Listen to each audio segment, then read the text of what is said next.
আসসালামু আলাইকুম বন্ধুরা, আমি মোহাম্মদ শামীম ইসলাম আছি আপনাদের সঙ্গে।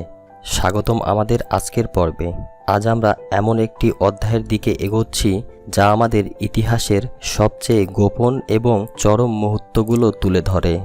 আমি মেজর ডালিম বলছি। বইয়ের এই অংশে আমরা জানব কেমন করে রাজনৈতিক উত্তেজনা এবং ষড়যন্ত্রগুলো মুক্তিযুদ্ধ পরবর্তী বাংলাদেশের ভবিষ্যৎকে প্রভাবিত করেছিল। এই ঘটনাগুলো শুধু ইতিহাসের পাতায় নয়, বরং আমাদের মন ও চিন্তায় গভীরভাবে ছাপ ফেলেছিল। আপনি যদি আগের পর্বগুলো না দেখে থাকেন তাহলে ডেসক্রিপশনে দেয়া লিঙ্ক থেকে দেখে নিন, কারণ আগের পর্বগুলো ছাড়া এই পর্বের ঘটনাগুলো সম্পূর্ণরূপে বুঝতে পারবেন না। পুরো সিরিজটি ধারাবাহিকভাবে দেখলে আপনি সবকিছু স্পষ্টভাবে বুঝতে পারবেন। এই গল্প শুধু একজন মুক্তিযোদ্ধার নয়, এটি আমাদের প্রত্যেকের। এটি সেই সংগ্রামের কাহিনী যা আমাদের জাতিকে গড়ে তুলেছে। আজকের এই আলোচনা হয়তো আপনাকে আরও গভীরভাবে ভাবাবে। আমরা কোথায় ছিলাম এবং কিভাবে আজকের বাংলাদেশে এসেছি।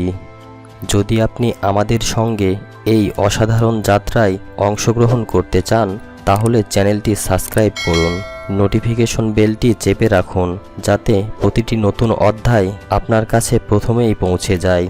আপনার লাইক, শেয়ার এবং কমেন্ট আমাদের আরও অনুপ্রাণিত করে, তাই আপনার মতামত জানাতে ভুলবেন না।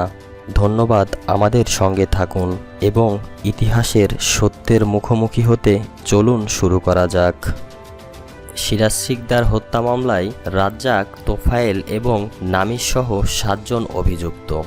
শেখ মুজিবের হুকুমে সর্বহারা পার্টির প্রধান এবং বীর মুক্তিযোদ্ধা সিরাজ শিকদারকে অকথ্য নির্যাতনের পর বন্দি অবস্থায় গুলি করে হত্যা করা হয়। এই হত্যা প্রসঙ্গে দৈনিক সংগ্রামে 5 জুন 1992 সালে যে প্রতিবেদন ছাপা হয় তা থেকে শুধু তার হত্যা সম্পর্কেই অনেক কিছু জানা যাবে তাই নয়, শেখ মুজিব সরকারের অধীনে তৎকালীন সার্বিক অবস্থা এবং সেই প্রেক্ষাপটে সর্বহারা পার্টির কার্যক্রম সম্পর্কেও অনেক তথ্য জানা যাবে। রাজ্জাক, তোফায়েল, নামিস সহ 7 জন আসামি সিরাজ শিকদার হত্যা মামলা দায়ের। স্টাফ রিপোর্টার, পূর্ব বাংলা। সর্বহারা পার্টির নেতা জনাব সিরাজ শিকদারকে হত্যার দায়ে আওয়ামী লীগ নেতা আব্দুল রাজ্জাক, তোফায়েল ও মোহাম্মদ নাসিম সহ 7 জনকে আসামি করে গতকাল বৃহস্পতিবার ঢাকার মুখ্য মহানগর হাকিমের সিএমএম আদালতে মামলা দায়ের করা হয়েছে। সিরাজ শিকদার পরিষদের সভাপতি শেখ মহিউদ্দিন আহমেদ বাদী হয়ে এই মামলা দায়ের করেন। মামলার আসামিরা বলেন: 1. সাবেক police super Mahbub Uddin Ahmed, 2. Abdul Razzak MP, 3. Tofail Ahmed MP, 4. সাবেক আইজি পুলিশ ইএ চৌধুরী, 5. সাবেক রক্ষী বাহিনীর মহাপরিচালক, বর্তমানে সুইডেনে বাংলাদেশের রাষ্ট্রদূত কর্নেল অবসরপ্রাপ্ত নুরুজ্জামান, 7. Mohammad Nasim MP gang. আসামিদের বিরুদ্ধে 302 ও 109 ধারায় অভিযোগ আনা হয়েছে। মামলার আর্জিতে বলা হয়, বিশিষ্ট প্রকৌশলী নিহত সিরাজ শিকদার ছিলেন একজন আজাদি পাগল, মুক্ত বিবেকের অধিকারী ও স্বাধীনচেতা বীর মুক্তিযোদ্ধা। তিনি তার জীবদ্দশায় নিপীড়িত মানুষের মুক্তির লক্ষ্যে প্রথমে শ্রমিক সংগঠন মুক্তিযুদ্ধ পরিচালনা এবং পরবর্তীতে পূর্ব বাংলা সর্বহারা পার্টি নামে রাজনৈতিক দল গঠন করে কাজ করতে থাকেন। সিরাজ শিকদারের নেতৃত্বের প্রতি জনসমর্থন উত্তরোত্তর বৃদ্ধি পাওয়ায় তৎকালীন সরকার প্রধান মরহুম শেখ মুজিবুর রহমান ঈর্ষান্বিত হয়ে জনসমর্থন হারানোর কারণে ক্ষমতাচ্যুতির ভয়ে ভীত হয়ে সর্বহারা পার্টির কর্মীদের ওপর দমন নীতি চালাতে থাকেন। এমনকি পার্টি প্রধান সিরাজ শিকদারকে হত্যার জন্য বিভিন্নভাবে ষড়যন্ত্র করতে থাকেন। আর্জিতে বলা হয়, আসামিরা মরহুম শেখ মুজিবের সহচর ও অধীনস্থ কর্মী থেকে শেখ মুজিবের সাথে ঘনিষ্ঠ যোগাযোগ ও গোপন সলা পরামর্শে অংশগ্রহণ করতেন এবং 1 নং থেকে 6 নং আসামি তৎকালীন সময়ে সরকারের উচ্চ পদে থেকে অন্যান্য ঘনিষ্ঠ সহচরদের সাথে শেখ মুজিবের সিরাজ শিকদার হত্যার নীল নকশায় অংশগ্রহণ করেন। তারা এ লক্ষ্যে সর্বহারা পার্টির বিভিন্ন কর্মীকে হত্যা, গুম, গ্রেপ্তার, নির্যাতন ও হয়রানি করতে থাকেন। সিরাজ শিকদারকে গ্রেপ্তার ও হত্যার বিবরণ দিয়ে আরজিতে বলা হয়, মরহুম শেখ মুজিব ও উল্লেখিত আসামিরা তাদের অন্য সহযোগীদের সাহচর্যে সর্বহারা পার্টির মধ্যে সরকারের চর নিয়োগ করেন। এদের মধ্যে ই.এ. চৌধুরীর একজন নিকট আত্মীয়কেও চর হিসাবে নিয়োগ করা হয়। এভাবে 1975 সালের 1 জানুয়ারি চট্টগ্রামের নিউ মার্কেটের এলাকা থেকে অন্য একজন সহ সিরাজ শিকদারকে গ্রেপ্তার করে ওই দিনই বিমানে করে ঢাকায় আনা হয়। ঢাকার পুরাতন বিমানবন্দরে নামিয়ে বিশেষ গাড়িতে করে বন্দীদের পুলিশের স্পেশাল ব্রাঞ্চের মালিবাগস্থ অফিসে নিয়ে যাওয়া হয়। সেখানে সিরাজ শিকদারকে আলাদা করে তার ওপর অমানসিক নির্যাতন চালানো হয়। 2 জানুয়ারি সন্ধ্যায় পুলিশ ও রক্ষী বাহিনীর বিশেষ স্কোয়াডের অনুগত সদস্যরা বঙ্গভবনে মরহুম শেখ মুজিবের কাছে সিরাজ শিকদারকে হাত ও চোখ বাঁধা অবস্থায় নিয়ে যায়। সেখানে শেখ মুজিবের সাথে তার স্বরাষ্ট্রমন্ত্রী মরহুম ক্যাপ্টেন অবসরপ্রাপ্ত মনসুর আলী সহ আসামিরা শেখ মুজিবের পুত্র মরহুম শেখ কামাল এবং ভাগ্নে মরহুম শেখ মনি উপস্থিত ছিলেন। আরজিতে আরও বলা হয়, প্রথম দর্শনেই শেখ মুজিব সিরাজ শিকদারকে গালিগালাজ শুরু করেন। সিরাজ এর প্রতিবাদ করলে শেখ মুজিব সহ উপস্থিত সকলে তার ওপর ঝাঁপিয়ে পড়েন। সিরাজ সে অবস্থায়ও শেখ মুজিবের পুত্র কর্তৃক সাধিত ব্যাংক ডাকাতি সহ বিভিন্ন অপকর্ম, ভারতীয় সেবাদাসত্ব না করার দুর্নীতিবাজদের বিরুদ্ধে ব্যবস্থা নেয়ার জন্য শেখ মুজিবের কাছে দাবি জানালে শেখ মুজিব আরও উত্তেজিত হয়ে ওঠেন। সে সময় 1 নং আসামি মাহবুব উদ্দিন তার রিভলভারের বাট দিয়ে মাথায় আঘাত করলে সিরাজ শিকদার মাটিতে লুটিয়ে পড়েন। শেখ কামাল রাগের মাথায় গুলি করলে সিরাজ শিকদারের হাতে লাগে। ওই সময় সকল আসামি শেখ মুজিবের উপস্থিতিতেই তার ওপর ঝাঁপিয়ে পড়ে কিল, ঘুষি, লাথি মারতে মারতে তাকে অজ্ঞান করে ফেলে। এরপর শেখ মুজিব, মনসুর আলী এবং 2 থেকে 7 নং আসামি সিরাজ শিকদারকে হত্যা করার সিদ্ধান্ত নেন এবং 1 নং আসামিকে নির্দেশ দেন। 1 নং আসামি মাহবুব উদ্দিন আহমেদ আসামিদের সাথে বন্দি সিরাজ শিকদারকে শেরেবাংলা নগর রক্ষী বাহিনীর সদর দপ্তরে নিয়ে যায়। এরপর তার ওপর আরও নির্যাতন চালানো হয়। অবশেষে 2 জানুয়ারি আসামিদের উপস্থিতিতে রাত 11টার দিকে রক্ষী বাহিনীর সদর দপ্তরেই সিরাজ শিকদারকে গুলি করে হত্যা করা হয়। পরে 1 নং আসামির সাথে বিশেষ স্কোয়াডের সদস্যগণ পূর্ব পরিকল্পনা মতো বন্দি অবস্থায় নিহত সিরাজ শিকদারের লাশ সাভারের তালবাগ এলাকা হতে সাভারের থানায় নিয়ে যায় এবং সাভার থানা পুলিশ পরের দিন ময়না তদন্তের জন্য লাশ মর্গে প্রেরণ করে। কিন্তু সরকারি ঘোষণায় বলা হয়, বন্দি অবস্থা থেকে পালিয়ে যাবার চেষ্টা করায় পুলিশ এনকাউন্টারে সিরাজ শিকদার নিহত হন। আরজিতে উল্লেখ করা হয় যে সিরাজ শিকদারকে হত্যার পর তৎকালীন সরকার প্রধান শেখ মুজিবুর রহমান জাতীয় সংসদে ভাষণ দেওয়ার সময় কোথায় আজ সিরাজ শিকদার এই দমভক্তি উচ্চারণের মাধ্যমে তার জিঘাংসার বহিঃপ্রকাশ ঘটান। বিলম্বে মামলা দায়ের করার কারণ সম্পর্কে বলা হয়, ঘটনার সাথে সাথে সিরাজের পিতা মরহুম আব্দুল রাজ্জাক মামলা দায়ের করতে যান, কিন্তু তৎকালীন স্বৈরাচারী শাসন ও রক্ষী বাহিনীর সন্ত্রাসের ভয়ে পুলিশ মামলা গ্রহণ করতে অস্বীকৃতি জানায়। শাসকদের সন্ত্রাসের মুখে মোকদ্দমা দায়ের করা যায়নি। দেশে অস্থির অগণতান্ত্রিক একনায়কতন্ত্রী পরিবেশের কারণে আইন শৃঙ্খলার অস্বাভাবিক অবনতি, ক্ষমতায় থাকা একনায়কত্ব ফ্যাসিবাদী দলের ক্ষমতার দাপটে ভয়ভীতি ও সন্ত্রস্তায় দীর্ঘ 17 বছর এই বীর মুক্তিযোদ্ধা জননেতার বিচার নীরবে কেঁদে ফিরেছে। ওই অবস্থায় মরহুমের পরিবার ও সহকর্মীদের পক্ষ থেকে এজাহার ও মামলা দায়েরের ক্ষুদ্রতম সাহসও কারো ছিল না এবং এখনও নেই। বাদী নিজে সিরাজ শিকদারের আদর্শের এক তরুণ, জীবনের ঝুঁকি নিয়ে এই আর্জি পেশ করছে। এই আর্জির প্রেক্ষিতে ঢাকা মুখ্য মহানগর হাকিম দরখাস্তখানা তদন্তপূর্বক আইনগত ব্যবস্থা গ্রহণের জন্য তেজগাঁও থানার ভারপ্রাপ্ত কর্মকর্তার প্রতি নির্দেশ জারি করেন। বাদী পক্ষে মামলা পেশ করেন অ্যাডভোকেট ফরমান উল্লাহ খান, তাকে সহায়তা করেন জনাব আফজাল হোসেন। এভাবে চরম নিষ্ঠুরতায় পার্টি নেতা সিরাজ শিকদারের হত্যার পর অন্তদ্বন্দ্ব ও নেতৃত্বের কোণ্ডলের ফলে এবং সরকারি নিষ্পেষণে সর্বহারা পার্টির সংগঠন দুর্বল হয়ে পড়ে। পার্টিতে ভাঙন দেখা দেয়। জাতীয় পরিসরে পার্টির প্রভাব ও কর্মকাণ্ড এবং শক্তি ক্রমান্বয়ে লোপ পেতে থাকে। নেতৃত্বের দুর্বলতায় কর্মীরা উদ্যমহীন হয়ে নিস্তেজ হয়ে পড়েন। ফলে জনগণও হতাশ হয়ে সন্দিহান হয়ে ওঠে সর্বহারা পার্টির ভবিষ্যৎ সম্পর্কে। এভাবেই সিরাজ শিকদারের মৃত্যুর সাথে সাথে হঠাৎ করে জেগে ওঠা গণমানুষের মুক্তির এক উজ্জ্বল সম্ভাবনা শেষ হয়ে যায় স্বৈরশাসনের আগ্রাসী জিঘাংসায়। শেখ কামাল প্রধানমন্ত্রীর জ্যেষ্ঠ পুত্র ব্যাংক ডাকাতির চেষ্টা করে।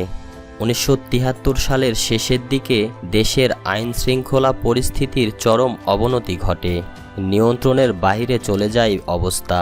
সেই সময় ব্যাংক ডাকাতি করতে গিয়ে পুলিশের গুলিতে আহত হন শেখ কামাল। 1973 সালের শেষ নাগাদ দেশের আইন শৃঙ্খলা পরিস্থিতির চরম অবনতি ঘটে, বিশৃঙ্খলা সরকারের হাতের বাহিরে চলে যায়। প্রশাসনিক দায়িত্বে নিযুক্ত লোকজনের বিরুদ্ধে দুর্নীতির কিচ্ছা কাহিনী তখন প্রায় প্রতিদিনই খবরের কাগজে ছাপা হচ্ছিল। জনগণ খোলা দুর্নীতি ও লুটপাটের বিরোধিতা করছিল।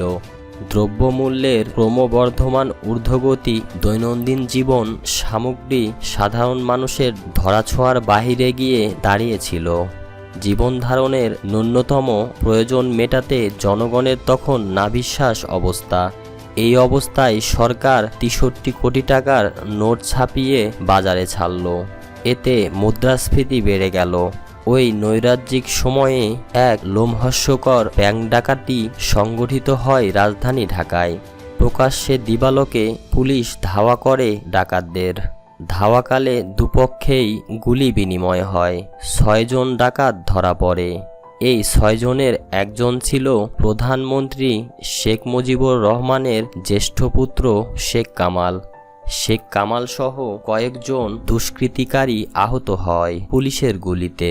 কিন্তু পুলিশের বিবৃতিতে পরে বলা হয়, দুষ্কৃতিকারীদের ধাওয়াকালে দুর্ঘটনাক্রমে শেখ কামাল ও তার সঙ্গীরা পুলিশের গুলিতে আহত হয়। মানবাধিকার সংরক্ষণ এবং আইনি সাহায্য প্রদান কমিটি গঠন করা হয়। মানুষের জীবন যখন প্রায় মূল্যহীন হয়ে পড়েছিল, জীবনের নিরাপত্তা হয়ে উঠেছিল অনিশ্চিত, ঠিক তখনই কিছু বিবেকবান নাগরিক মানবাধিকার সংরক্ষণ এবং আইনি সাহায্য প্রদান কমিটি গঠন করেন। এ সময় 31শে মার্চ 1974 জাতীয় প্রেস ক্লাবে আয়োজিত এক সভায় মৌলিক অধিকার সংরক্ষণ ও আইন সাহায্য কমিটি নামে একটি সংস্থা গঠিত হয়। সভায় সভাপতিত্ব করেন ডক্টর আহমেদ শরীফ। কমিটি সভাপতি নির্বাচিত হন কবি সিকান্দার আবু জাফর। এছাড়া মির্জা গোলাম হাফিজকে আইন পর্যালোচনা সাব কমিটির, ডক্টর আহমেদ শরীফকে প্রকাশনা সাব কমিটির এবং বিনোদ দাশগুপ্তকে তথ্য অনুসন্ধান সাব কমিটির চেয়ারম্যান, এনায়েতুল্লাহ খানকে কোষাধ্যক্ষ, মওদুদ আহমেদকে সাধারণ সম্পাদক ও সৈয়দ জাফরকে সহ সম্পাদক নির্বাচিত করে 33 সদস্যের একটি কমিটি গঠিত হয়। কমিটির ওই সভায় জনগণের মৌলিক অধিকার ও তৎকালীন পরিস্থিতি সম্পর্কে কয়েকটি বিশেষ প্রস্তাবও গৃহীত হয়। মৌলিক অধিকার সংরক্ষণ ও আইন সাহায্য কমিটির লক্ষ্য ও উদ্দেশ্য ছিল: ১. গণপ্রজাতন্ত্রী বাংলাদেশের সংবিধানে গণতন্ত্র রাষ্ট্রের একটি নিয়ামক নীতি হিসেবে সংযোজিত হয়েছে। ৩১, ৩২ এবং ৩৩ নং ধারায় সুস্পষ্টভাবে বলা হয়েছে যে শাসনতন্ত্র মোতাবেক জীবন ও ব্যক্তি স্বাধীনতার অধিকার সুনিশ্চিত করা হবে এবং প্রত্যেক নাগরিকই নিজেকে গ্রেপ্তার ও আটকের হাত থেকে রক্ষা পাওয়ার জন্য আইনের সাহায্য প্রার্থনা করার অধিকার ভোগ করবেন। ২. কিন্তু এরূপ সুস্পষ্ট নিশ্চয়তা সত্ত্বেও উপরোক্ত শাসনতান্ত্রিক ওয়াদা এবং নাগরিক অধিকার খেলাপ হচ্ছে বলে পত্রপত্রিকায় নিয়মিত খবর পাওয়া যায়। এসব খবরে জানা যায় যে কোনো আদালতে হাজির না করেই অসংখ্য লোককে গ্রেপ্তার করে আটক রেখে নির্যাতন করা হচ্ছে এবং যেসব সংস্থার নাগরিকদের অধিকার রক্ষার কাজে নিয়োজিত থাকার কথা তাদের হাতেই অনেক লোক শারীরিকভাবে গুম হয়ে যাচ্ছে। ৩. কাজেই এসব দায়িত্বশীল নাগরিক আইনের শাসনের বিশ্বাসী তাদের মতামত সংগঠিত করা দরকার এবং এই কাজের মাধ্যমে গণতন্ত্র ও শান্তিকামী ব্যাপক জনগণের মৌলিক অধিকার হরণের প্রকৃত ঘটনা সম্পর্কে অভিহিত করে জনমত সংগঠিত করা প্রয়োজন, যাতে শাসনতন্ত্রে প্রদত্ত আইনের শাসনের নিশ্চয়তাকে নগ্নভাবে উপেক্ষা করে যে ব্যক্তি নিপীড়নের কাজ চলছে তা প্রতিরোধ করা যায়। ৪. এর সঙ্গে সঙ্গে আরও একটি দায়িত্ব পালন করতে হবে। অনেক ক্ষেত্রে আটক ব্যক্তিগণকে বিনা বিচারেই ধরে রাখা এবং অনেককেই আত্মপক্ষ সমর্থনের কোনো সুযোগ না দিয়েই সাজা দেয়া হচ্ছে। সুতরাং এ ধরনের আটক ব্যক্তিদেরকে আইনের সাহায্য দেয়া প্রয়োজন। ৫. আইনের এই সাহায্য দেওয়ার জন্য উপযুক্ত সংগঠন ও ব্যবস্থা গড়ে তুলতে হবে। ৬. তহবিল ছাড়া সংগঠনের প্রয়োজনীয় কাজ যথাযথভাবে চালানো সম্ভব নয়। কাজেই সুষ্ঠুভাবে এই কাজ চালানোর জন্য একটি তহবিল সৃষ্টি করাও প্রয়োজন। ৭. এই কমিটির কাজ শুধু ঢাকায় সীমাবদ্ধ থাকতে পারে না। কমিটিকে একটি কার্যকর সংগঠন পরিণত করার জন্য এবং সারা দেশের জনগণ যাতে আইনের সাহায্য পেতে পারে তার জন্য জেলা পর্যায়ে এমনকি তার নিম্ন পর্যায়েও এই কমিটি গড়ে তুলতে হবে, যাতে করে নিম্ন আদালতেও জনগণ আইনের সাহায্য লাভ করতে পারে। আর এই সংগঠন পৃথিবীর অন্যান্য দেশের নাগরিক অধিকার রক্ষামূলক সমিতিগুলোর সঙ্গেও ভ্রাতৃত্বমূলক সম্পর্ক বজায় রাখবে। ওই সভায় সর্বসম্মতিক্রমে গৃহীত প্রস্তাবলী ছিল নিম্নরূপ: দেশের বিভিন্ন এলাকা থেকে প্রাপ্ত সংবাদে জানা যাচ্ছে যে বাংলাদেশের সংবিধানের ৩১, ৩২ এবং ৩৩ নং ধারায় ব্যক্তি স্বাধীনতা সম্পর্কে যে সমস্ত অধিকার নিশ্চিত করার কথা বলা হয়েছে সেগুলো নানান সরকারি বাহিনী ও প্রশাসন যন্ত্রের দ্বারা খর্ব বা হরণ করা হচ্ছে। শুধু তাই নয়, নতুন নতুন আইন প্রণয়নের মাধ্যমে সংবিধানে প্রদত্ত অনেক অধিকারকে ইতিমধ্যেই কাগজে অধিকারে পরিণত করা হয়েছে। এই সভা সংবিধানে প্রদত্ত অধিকারসমূহের সঙ্গে অসামঞ্জস্যপূর্ণ এই সমস্ত আইন প্রত্যাহার করে নেয়া এবং বিভিন্ন সরকারি বাহিনী ও প্রশাসন যন্ত্র প্রত্যেক ব্যক্তি স্বাধীনতা, বাক স্বাধীনতা প্রভৃতি মৌলিক অধিকারসমূহের ওপর হস্তক্ষেপ ও মামলা বন্ধ করার জন্য সাধারণভাবে সরকারের কাছে দাবি জানাচ্ছে। বিশেষ ক্ষমতা আইনের মাধ্যমে যে কোনো ব্যক্তিকে কোনো কারণ না দেখিয়ে অনির্দিষ্টকালের জন্য আটক রাখা, যে কোনো সংবাদপত্রকে যে কোনো সময় বন্ধ করে দেয়া এবং ব্যক্তির মৌলিক অধিকারসমূহের ওপর যে কোনো প্রকার হামলার তীব্র নিন্দা করা হচ্ছে। সভা বিশেষ ক্ষমতা আইনকে সম্পূর্ণ অগণতান্ত্রিক এবং বর্তমান সংবিধানের বিরোধী বলে মনে করছে এবং তা বাতিল করার জন্য সরকারের কাছে দাবি জানাচ্ছে। রক্ষী বাহিনী আইনের মাধ্যমে যে সমস্ত ক্ষমতা রক্ষী বাহিনীর হাতে অর্পণ করা হয়েছে, সে ক্ষমতাগুলি এতকাল পুলিশের হাতেই একান্তভাবে ন্যস্ত ছিল।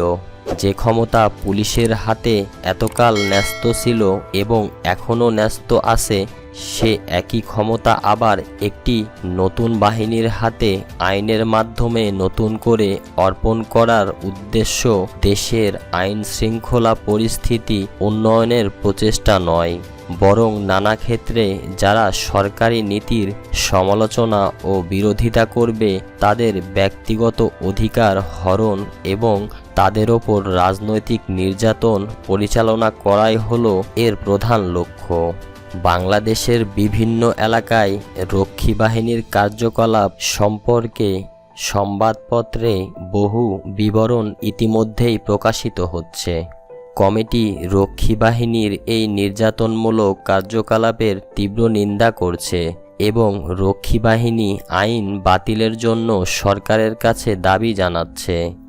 সভা বর্তমান সরকার কর্তৃক বাংলাদেশের বিভিন্ন এলাকায় অসংখ্য ব্যক্তিকে বিনা বিচারে এবং কোনো কারণ না দেখিয়ে এদেশের নাগরিকদের জেলে আটক রাখার নীতি ও কার্যকলাপের তীব্র নিন্দা ও বিরোধিতা করছে এবং বিনা বিচারে আটক সকল বন্দীর আশু মুক্তি দাবি জানাচ্ছে। মত প্রকাশের স্বাধীনতা বাংলাদেশের সংবিধানে মৌলিক অধিকার বলে স্বীকৃত হয়েছে। সংবাদপত্রে স্বাধীন মতামত প্রকাশের অধিকার স্বাধীনতার সঙ্গে ওতপ্রোতভাবে সংযুক্ত।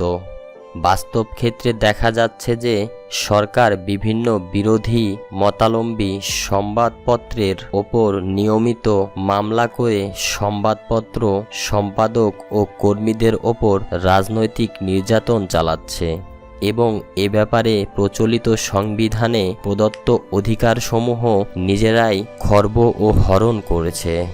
দৈনিক গণকণ্ঠের ওপর সাম্প্রতিক হামলা এক্ষেত্রে উল্লেখযোগ্য। এই সভা বাংলাদেশে সংবাদপত্রের স্বাধীনতা প্রতিষ্ঠার এবং মৌলিক অধিকার সংরক্ষণ ও আইন সাহায্য কমিটির কার্যকরী সংসদের সদস্য। গণকণ্ঠ সম্পাদক জনাব আল মাহদুদ সহ অন্যান্য আটক বা গ্রেপ্তারকারী পরোয়ানাপ্রাপ্ত সংবাদপত্র কর্মীদের মুক্তি ও তাদের বিরুদ্ধে জারিকৃত পরোয়ানা প্রত্যাহারের দাবি জানাচ্ছে। 29 অক্টোবর সারা দেশে ধর্মঘট নিষিদ্ধ ঘোষণা করা হয়। একই দিন মজুতদারি আর কালোবাজারের দায়ে আওয়ামী লীগের আরেকজন সংসদ সদস্য গ্রেপ্তার হন। 30 তারিখে লবণ মজুদের জন্য আওয়ামী লীগের এমপি ডক্টর শামসুদ্দিন আহমেদকে গ্রেপ্তার করা হয়। এ অবস্থায় মৌলিক অধিকার সংরক্ষণ ও আইন সাহায্য কমিটির উদ্যোগে 1 নভেম্বর 1974 বায়তুল মোকাররম প্রাঙ্গণে শিক্ষক, আইনজীবী, চিকিৎসক, লেখক, সাংবাদিক, সাংস্কৃতিক কর্মী, চিত্রশিল্পী ও ছাত্রসহ বিভিন্ন পেশায় নিযুক্ত ব্যক্তিরা বাংলাদেশের বর্তমান মন্বন্তর প্রতিরোধের জন্য আন্দোলন গঠনের উদ্দেশ্যে এক বিরাট সমাবেশে যোগদান করেন। বাংলাদেশের স্বাধীনতার পর বুদ্ধিজীবীদের এত বিরাট সমাবেশ ইতিপূর্বে আর অনুষ্ঠিত হয়নি।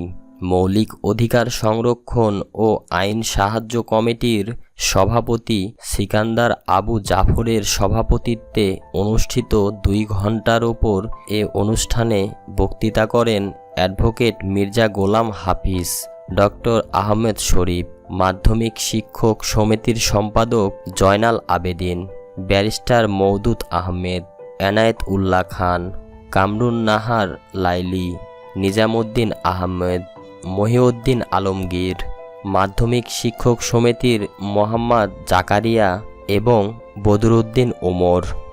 সমাবেশে বিদ্যমান মনবন্তর পরিস্থিতি ও মৌলিক অধিকার সম্পর্কে 17টি প্রস্তাব গৃহীত হয়। সমাবেশের পর বায়তুল মোকাররম প্রাঙ্গণ থেকে একটি মিছিল বের হয়ে শহীদ মিনার পর্যন্ত যায় এবং সেখানেই সমাবেশের কর্মসূচি শেষ হয়। সমাবেশে গৃহীত প্রস্তাবগুলির বিবরণ।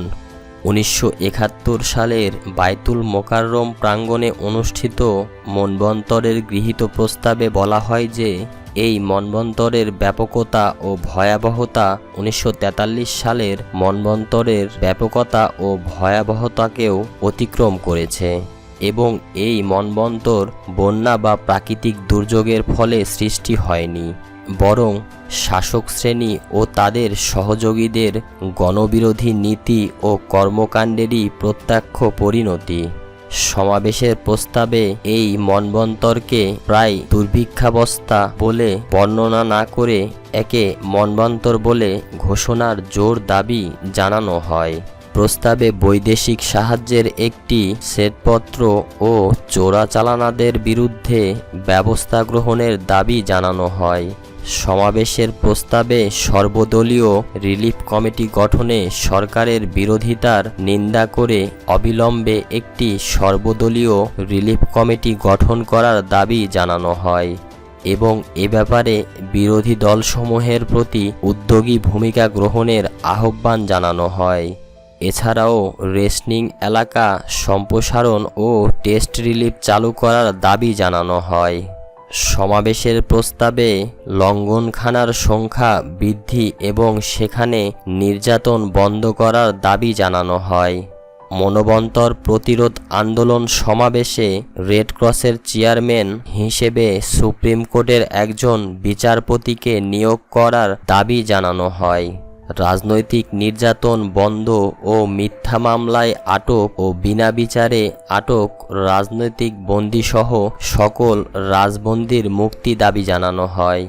দেশবাসীর মৌলিক অধিকার প্রশ্নে জুলাই মাসে মৌলিক অধিকার সংরক্ষণ ও আইন সাহায্য কমিটির কার্যনির্বাহী পরিষদ জনগণের নাগরিক স্বাধীনতা ও গণতান্ত্রিক অধিকারের ক্ষেত্রে ক্রমাবনতি এবং এ বিষয়ে সরকারি নীতি লক্ষ্য করে এক বিবৃতিতে বলেন, বাংলাদেশের সরকার বর্তমানে সরকার বিরোধী মতামত ও সরকার বিরোধী ব্যক্তিদের দমন করার জন্য রক্ষী বাহিনীকে প্রধান হাতিয়ার হিসেবে ব্যবহার করছেন। তারা বিশেষ ক্ষমতা আইনের অস্ত্র দ্বারা নিজেদেরকে সজ্জিত করেছেন। ব্যাহত সমাজবিরোধী লোকদের মোকাবেলা করার জন্য প্রণীত এই আইন বশত বাংলাদেশের রাজনৈতিক বিরোধী দলগুলোর ওপর দমন নির্যাতনের একটি হাতিয়ারে পরিণত হয়েছে। বিশেষ ক্ষমতা আইন এর স্থল ও দারুণ অপব্যবহার এবং গ্রাম ও শহরাঞ্চলে বেপরোয়া রক্ষী বাহিনী মোতায়েনের মাধ্যমে সরকার মূলত ব্যাপকভাবে জনগণের সামাজিক ও রাজনৈতিক জীবনে এক ত্রাসের রাজত্ব কায়েম করেছেন। সব ধরনের রাজনৈতিক প্রতিপক্ষকেই রক্ষী বাহিনী ধরে নিয়ে যাচ্ছে এবং রক্ষী বাহিনী আইনের মাধ্যমেও তাদেরকে আদালতে উপস্থিত করার যে আনুষ্ঠানিক ব্যবস্থা আছে তা না করে তাদের ওপর তারা হিংসাত্মক শারীরিক নির্যাতন চালাচ্ছে। রাজনৈতিক কর্মীদের ওপর অস্বাভাবিক নির্যাতন ও তাদের ওপর নানাভাবে চাপ সৃষ্টির কাহিনী বিভিন্ন সংবাদপত্রে এমনকি সরকার নিয়ন্ত্রিত সংবাদপত্রের মাধ্যমেও ফাঁস হয়ে পড়ছে। বাংলাদেশ সরকার বিরোধী দলীয় মতামতকে দমনের চেষ্টা করছেন, শুধু তাদেরকে জেলে দিয়ে এবং নির্যাতন ও শারীরিকভাবে খতম করেই নয়, তারা এর জন্য 144 ধারাও দেশব্যাপী জারি করেছেন। ব্যাহত এটা তারা করেছেন 2 মাস পূর্বে আরম্ভ করা তাদের তথা কথিত শুদ্ধি অভিযানের সুবিধার জন্য। কিন্তু এর আসল উদ্দেশ্য হল এদেশে বিরোধী মতামত প্রকাশ ও গণতান্ত্রিক শক্তিসমূহকে সংগঠিত হতে না দেয়া। আরেকটি বিষয়ে আমরা জনগণের দৃষ্টি আকর্ষণ করতে চাই। একমাত্র সংবাদপত্র ও সাময়িক পত্রপত্রিকার মাধ্যমেই মত প্রকাশে যারা ইচ্ছুক তাদেরকে তা প্রকাশ করার অনুমতি দেওয়ার ক্ষেত্রে ভয়ানক রকম কড়াকড়ি করে এবং নিউজ প্রিন্টের কোটা দিতে অস্বীকার করে। সরকার বর্তমানে বিরোধী দলীয় সংবাদপত্র ও সাময়িকীগুলোর প্রকাশনা ক্ষেত্রে নিদারুণ অসুবিধার সৃষ্টি করেছেন। ওপরে উল্লেখিত ঘটনাসমূহের পরিপ্রেক্ষিতে মৌলিক অধিকার সংরক্ষণ ও আইন সাহায্য কমিটি কারাগারের অবস্থার উন্নতি ও রাজনৈতিক বন্দীদের আশু মুক্তি দাবি করছে। জনগণের আশা এবং প্রত্যাশা এবং নেতৃবৃন্দের বিশ্বাসঘাতকতা। জনগণ সর্বকালে ত্যাগের বিনিময়ে কিছুই পায়নি, কিন্তু নেতারা বিশ্বাসঘাতকতা করে ফুলে ফেঁপে কলাগাছ হয়েছেন। সদ্যমুক্ত স্বাধীন বাংলাদেশ, অনেক আশার বাংলাদেশ, জনগণকে সোনার বাংলার যে স্বপ্ন নেতারা এতদিন দেখিয়ে এসেছেন তা বাস্তবায়িত করার সুযোগ এসেছে স্বাধীনতা লাভের মাধ্যমে। জাতীয় পরিসরে মুক্তি সংগ্রাম শ্রেণীভেদের প্রাচীর ভেঙে চুরে একাকার করে দিয়েছে। ফলে শ্রেণীভেদের আহমিকা ভুলে জাতীয় ঐক্য প্রতিষ্ঠার এক অভূতপূর্ব সুযোগ সৃষ্টি হয়েছে। জনগণের প্রত্যাশা নেতারা তাদের ক্ষুদ্র গোষ্ঠী এবং দলীয় স্বার্থ বিসর্জন দিয়ে জাতীয় স্বার্থে জনগণকে একত্রিত করে তাদের দেশপ্রেম এবং কর্ম উদ্দীপনাকে গঠনমূলক কাজে লাগিয়ে যুদ্ধ বিধ্বস্ত বাংলাদেশকে পুনর্গঠন করে গড়ে তুলবেন এক সোনার বাংলা।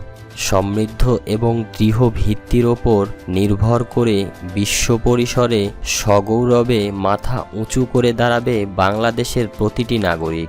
ঐতিহ্য, নিজস্ব স্বতন্ত্রতা, রাজনৈতিক নেতৃবৃন্দের ধূসর প্রসারী বিচক্ষণতা, সঠিক দিক নির্দেশনা, দেশপ্রেম, আত্মত্যাগ, কঠিন পরিশ্রম, সর্বোপরি সম্মিলিত প্রচেষ্টায় দেশ ও জাতিকে আত্মমর্যাদাশীল করে গড়ে তোলার অঙ্গীকার বাংলাদেশকে ধাপে ধাপে এগিয়ে নিয়ে যেতে পারবে উন্নতির চরম লক্ষ্যে। সুখী, সমৃদ্ধ এবং গতিশীল বাংলাদেশ গড়ে তুলে তার সুফল প্রতিটি ঘরে পৌঁছে দেবার মাধ্যমেই বাস্তবায়িত হবে মুক্তিযুদ্ধের চেতনা। লাখো শহীদের রক্তের বদলে অর্জিত স্বাধীনতা হয়ে উঠবে অর্থবহ। কিন্তু জনগণের মনে অনেক সন্দেহ। ঐতিহাসিকভাবে আমাদের রাজনীতিতে কাজের চেয়ে কথার ফুলঝুরি ঝরেছে বেশি, তার চেয়ে বেশি থেকেছে প্রতিশ্রুতি। ক্ষমতায় গেলে জনগণের সার্বিক মুক্তি এনে দেব, এ ধরনের গালভরা বক্তব্য জনগণ হামেশাই শুনে এসেছে দীর্ঘকাল থেকে। কিন্তু যেই গেছেন লঙ্কা সেই হয়েছেন রাবণ। অর্থাৎ ক্ষমতায় গিয়ে বক্তৃতাকারীরাই নির্মমভাবে পদদলিত করেছেন জনগণ এবং জনগণের দাবিকে।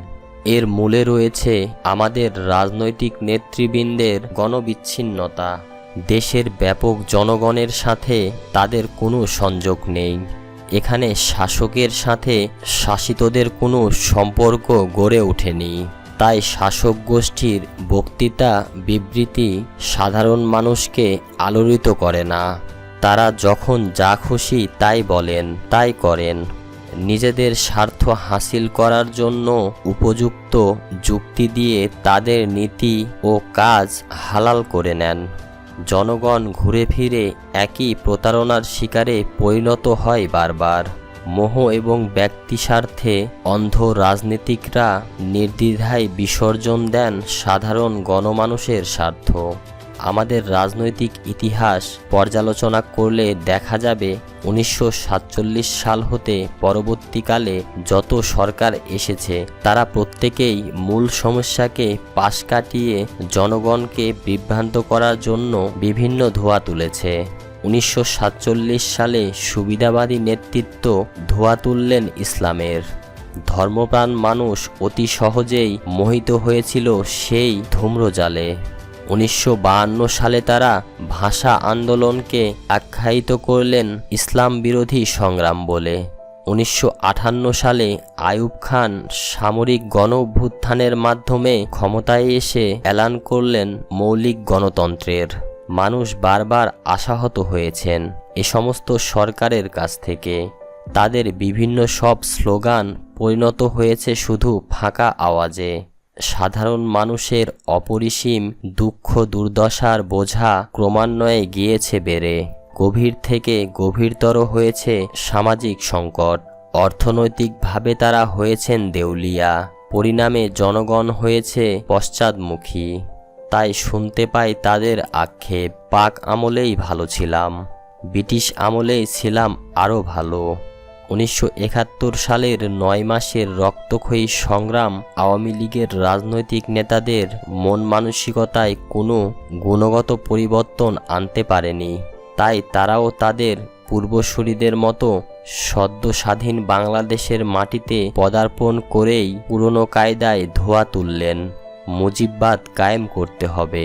কিন্তু মাত্র 4.5 বছরের মাথায় যখন মুজিববাদের অসারতা পূর্ণমাত্রায় প্রমাণিত হলো, তখন জনাব শেখ মুজিব আবারও একই কায়দায় সংবিধানের 4র্থ সংশোধনী প্রণয়ন করে এবং জরুরি আইন ঘোষণার মাধ্যমে রাষ্ট্রীয় সকল ক্ষমতা নিজ হাতে কুক্ষিগত করে একনায়ক ও একদলীয় শাসন বাকশাল কায়েম করেন। নজিরবিহীন তার এই শাসনতান্ত্রিক কুকে তিনি তার দ্বিতীয় বিপ্লব বলে আখ্যায়িত করেন। তার এই সর্বক্ষমতা হরণের ফলে ব্যয়িকভাবে অবস্থা স্থিতিশীল মনে হলেও দেশের অর্থনৈতিক ও রাজনৈতিক অবস্থার দ্রুত অবনতি হতে থাকে।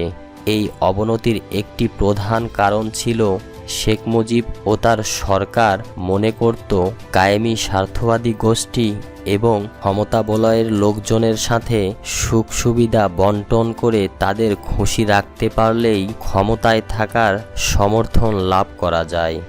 রাষ্ট্র পরিচালনার জন্য প্রয়োজনীয় অভিজ্ঞতা, আদর্শ অথবা নীতিগত বিশ্বাসের অভাব, সর্বোপরি তৃতীয় বিশ্বের অউন্নত দেশসমূহের সমস্যাদি এবং সশস্ত্র জাতীয় সংগ্রামের মাধ্যমে সদ্যমুক্ত বাংলাদেশের পুনর্গঠনের সমস্যা সম্পর্কে তার জ্ঞানের অভাবের জন্যই শুধুমাত্র সুখ সুবিধা বন্টনের মাধ্যমে দেশ পরিচালনা করার ব্যর্থ চেষ্টা করেছিলেন তিনি। যে কোনো নীতি নির্ধারণের ব্যাপারে তিনি তার অভিমতকেই প্রাধান্য দিতেন, কারো কোনো যুক্তি তার কাছে গ্রহণযোগ্য হতো না। তার এই সব জান্তা ভাবও তার প্রশাসনিক ব্যর্থতার জন্য অনেকাংশে দায়ী। পার্টি ও রাষ্ট্র সম্পর্কের ব্যাপারেও তার যথেষ্ট জ্ঞানের অভাব ছিল। ওই ধরনের মানসিকতার জন্যই 1956-57 সালে আওয়ামী লীগের প্রাদেশিক সরকারের মুখ্যমন্ত্রী জনাব আতাউর রহমান খানের সাথে শেখ মুজিবের মতবিরোধ ঘটে। জনাব খানের অভিমত ছিল প্রশাসনকে নির্দলীয় রাখতে হবে, প্রশাসনের ওপর কোনো প্রকার দলীয় প্রভাবের ফলে রাষ্ট্র পরিচালনার কাজ বিঘ্নিত হবে। কিন্তু শেখ মুজিব তার এই মনোভাবের বিরোধিতা করে যুক্তি উত্থাপন করেন। তিনি বলেন, পার্টির আনুগত্যকে প্রাধান্য দিতে হবে, প্রশাসনকে তাদের নিরপেক্ষতা বর্জন করে। শুধু তাই নয়, আওয়ামী লীগের দলীয় সদস্যদের কাজকে সহায়তা করাই হবে প্রশাসনের সার্বিক দায়িত্ব এবং এভাবেই আওয়ামী লীগের প্রভাব বাড়তে সহযোগী হতে হবে প্রশাসনিক যন্ত্রকে। শেখ মুজিবের দাপটের কাছে জনাব আতাউর রহমান খানকে নিশ্চুপ থাকতে হয়। ফলে 1956-57 সালে শেখ মুজিব যখন শিল্পমন্ত্রী, তখন তার বিরুদ্ধে ক্ষমতা অপব্যবহারের অভিযোগ পাওয়া যায়। তিনি তার সরকারি ক্ষমতার প্রভাব খাটিয়ে তার প্রিয়জন ও পার্টির লোকদের অনেক পারমিট, ব্যাংক লোন, ইন্ডেটিং, লাইসেন্স, শিল্প কারখানা গড়ার পারমিশন প্রভৃতি করিয়ে দেন। পরবর্তীতে বাংলাদেশের রাষ্ট্রপ্রধান হয়েও তিনি তার স্বভাবসুলভ প্রথায় তার পার্টির লোকজনদের নানাভাবে খুশি রাখার চেষ্টা করেন।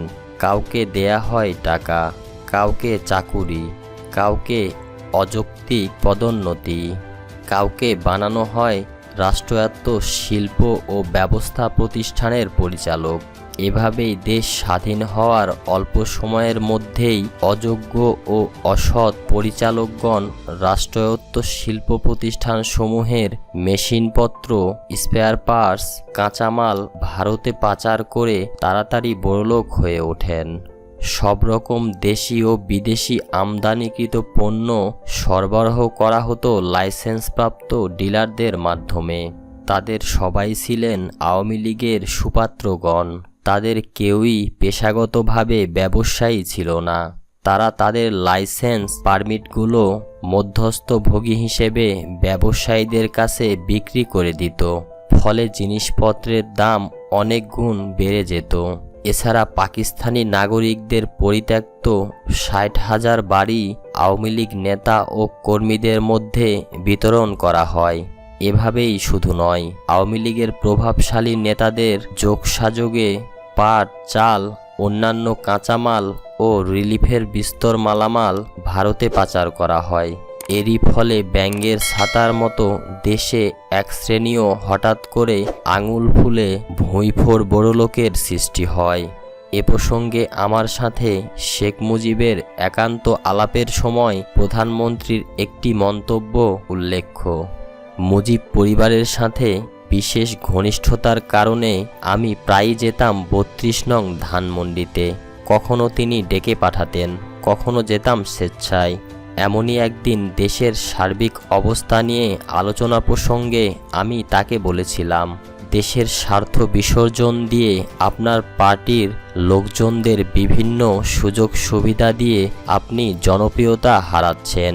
জবাবে তিনি বলেন, আমার দলের লোকজন কি পাক আমলে নির্যাতন ভোগ করে নাই? তারা কি ক্ষতিগ্রস্ত হয় নাই? তারা কি বিষয় সম্পদ খোয়ায় নাই? আর যদি তারা কিছুটা সুযোগ সুবিধা পেয়েই থাকে তাহলে দোষের কি আছে? তাদের তো আমি ফালাইয়া দিতে পারি না।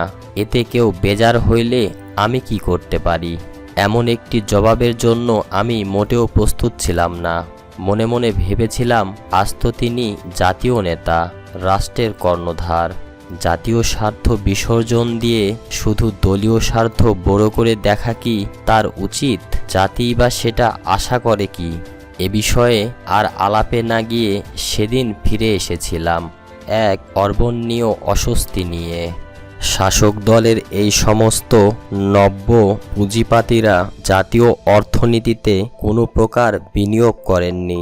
তারা শুধু যা ছিল সেটাকেই লুট করে বড়লোক হয়েছেন। জাতীয় সম্পদ শুষে নিয়ে খোকলা করে দিয়েছেন অর্থনীতিকে।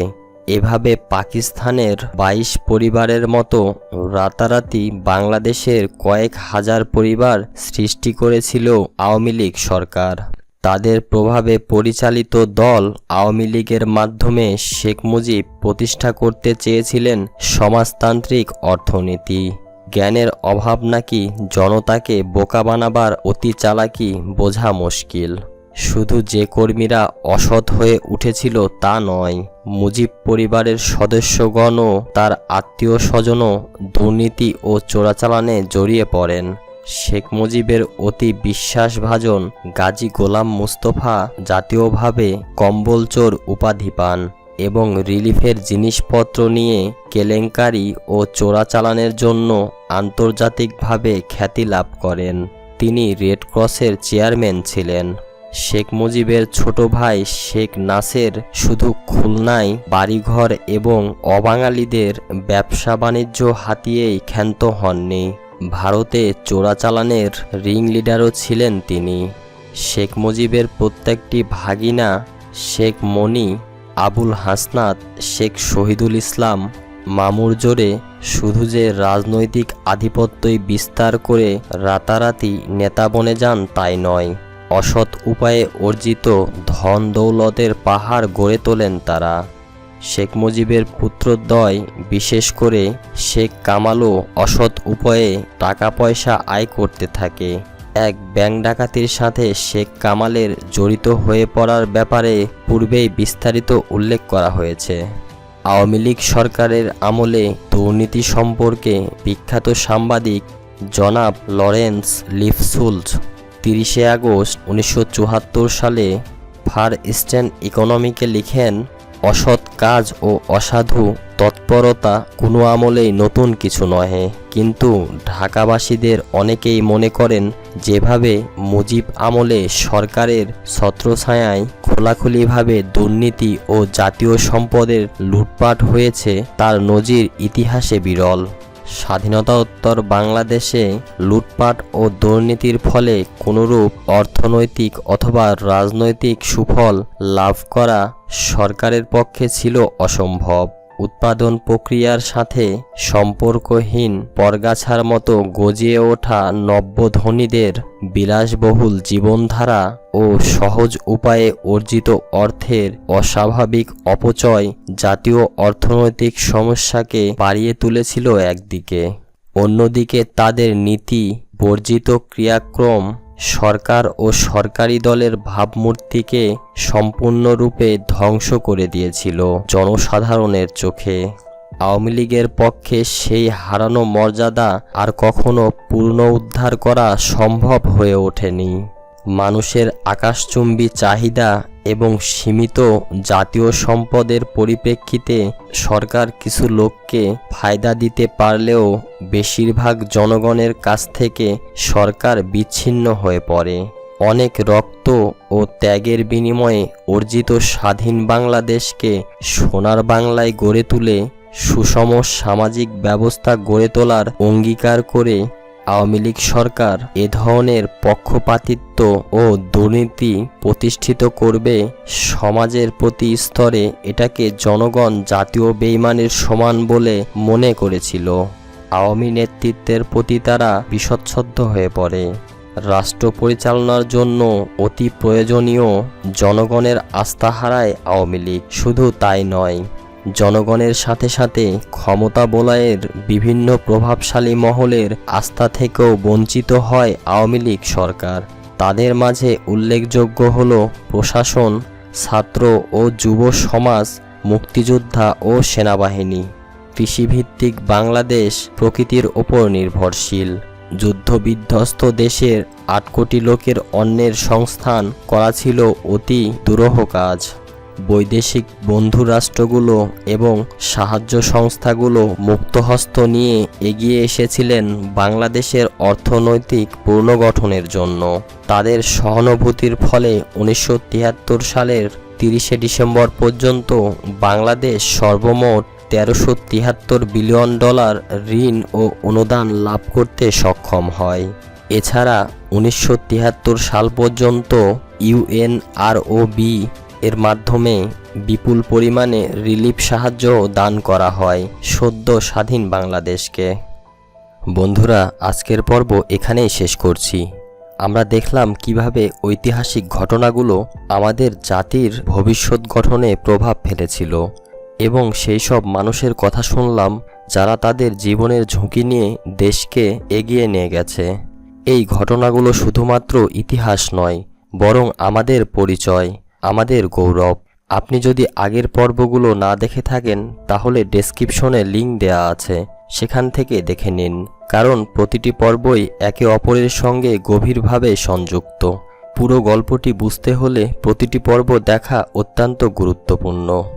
আপনাদের যদি আমাদের এই প্রচেষ্টা ভালো লেগে থাকে তাহলে অবশ্যই চ্যানেলটি সাবস্ক্রাইব করুন এবং নোটিফিকেশন বেল আইকনটি চেপে রাখুন, যাতে নতুন ভিডিওর আপডেট সবার আগে পেতে পারেন। ভিডিওটি লাইক দিন এবং আপনার মতামত কমেন্ট করে জানাতে ভুলবেন না। আপনার প্রতিটি মতামত আমাদের অনুপ্রাণিত করে এবং আমাদের কাজকে আরও উন্নত করতে সহায়ক হয়। ধন্যবাদ। আমাদের সাথে থাকুন এবং ইতিহাসের পরবর্তী অধ্যায়ের জন্য অপেক্ষা করুন। আমরা আবার আসছি আরও গভীর, আরও অন্তর্দৃষ্টি নিয়ে। আল্লাহ হাফেজ।